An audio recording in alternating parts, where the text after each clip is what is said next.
Eva staggered out of the bar, guided by the mysterious man. But as she saw her own car, she frowned. "Where's the devil? You promised to take me to him," she demanded. The man chuckled. "The devil doesn't talk to drunks, so I'm taking you home." "I'm not drunk," she yelled, just before stumbling straight into his arms. He caught her effortlessly. "Careful. Where do you live? Anyone I can call?" Her face fell. No one. No home she wanted to return to. Then suddenly, her stubborn fire returned. "Fine. You drive. Let's go." Before he could protest, she shoved him into the driver's seat and climbed in beside him. But when he didn't start the car, she glared. "Waiting for a bribe? I don't have cash. What do you want?" Just then, a couple stumbled past their car. Eva watched as the woman kissed the man's neck, then bit him. Something clicked in her hazy mind. She turned to the man beside her, her eyes locked onto his throat. Before he could react, she climbed over the center console and pressed a kiss to his neck. His breath hitched. "Pet, stop, or you'll regret." But then, she bit him. His body tensed. His hands twitched, almost reaching for her. Then, her face twisted, and before he could stop her, she threw up. On his chest, he froze. "You did not just..." A second wave hit him. Speechless, disgusted, defeated. Then she passed out.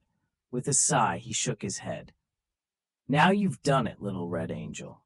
He peeled off his ruined jacket, handed it to a guard, and stood half naked in the cool night air, looking like a god of the night. Then, sliding back into the car, he pulled Eva closer, letting her rest against him. "All right, pet. You wanted to meet the devil? Fine.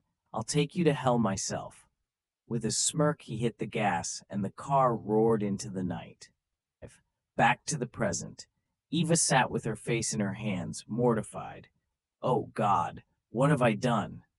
She never got this drunk, never lost control, but last night she had done exactly that. And now she was here, in this luxurious house with him, the man who was still watching her with that damn smile.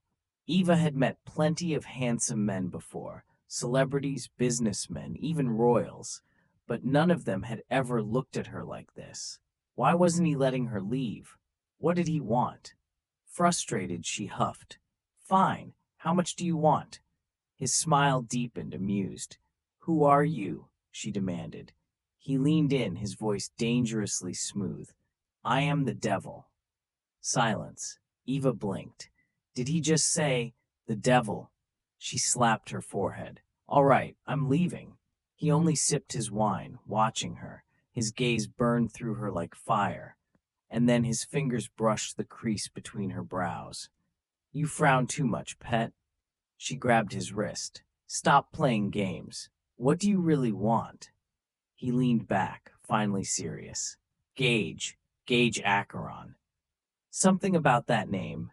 It nagged at her, but she couldn't place it. Still, she straightened, offering her hand. "Eva, I'm Eva." She stopped. Her past, her family, her ex-fiancé, none of it mattered anymore. With a forced smile, she took a deep breath. "I'm sorry for what I did. If I caused you any trouble, I'll compensate you." He swirled his wine. That would be problematic, pet. But since I'm the victim here, don't you think I should decide the compensation?" She swallowed. Victim?" Her gaze landed on the bite mark on his neck. Heat rushed to her face. He smirked. "I won't ask for much. Just stay with me in this house until the mark disappears." Eva froze. "What?" Eva's heart pounded. Stay with him? Until the bite marks disappeared? That could take 2 weeks. Was he serious? She stared at him, waiting for the punchline, the smirk, the laughter. Any second now, but he didn't laugh. He just stood there watching her, completely serious. Her mind raced. What kind of game was this? Could it be that he was like the rest? Men who only saw her as... Gage sighed, running a hand through his hair. "If you think I want you in my bed, you're mistaken, pet." Eva blinked. What? Heat crept up her face. He caught on to her thoughts? Clearing her throat, she avoided his gaze.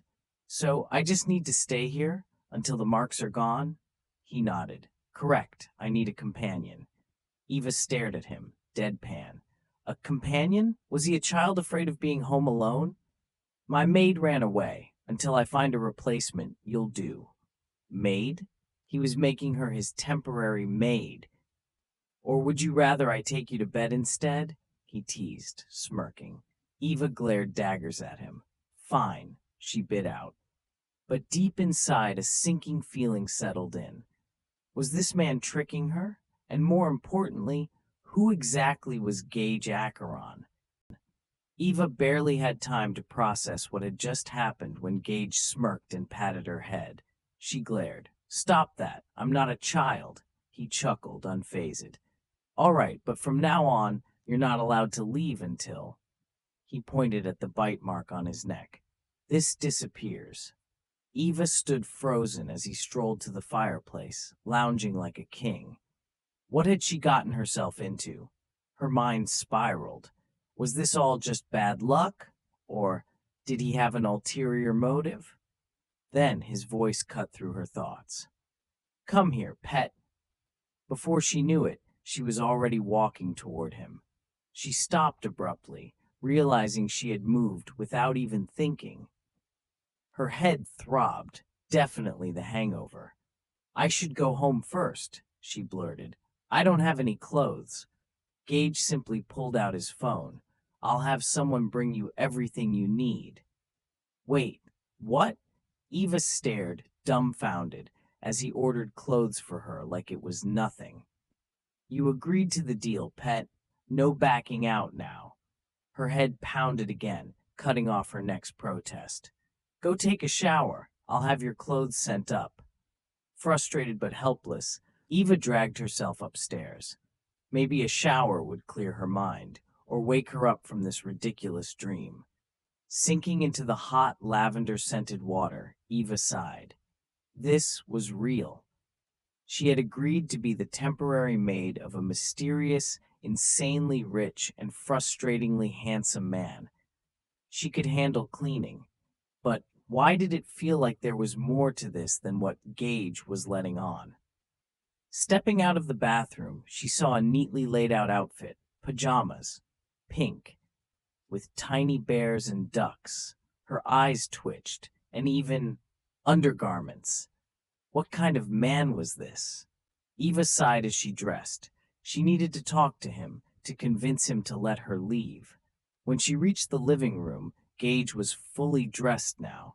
Thank God, his perfect body had been far too distracting. Just as she opened her mouth to speak, her stomach growled.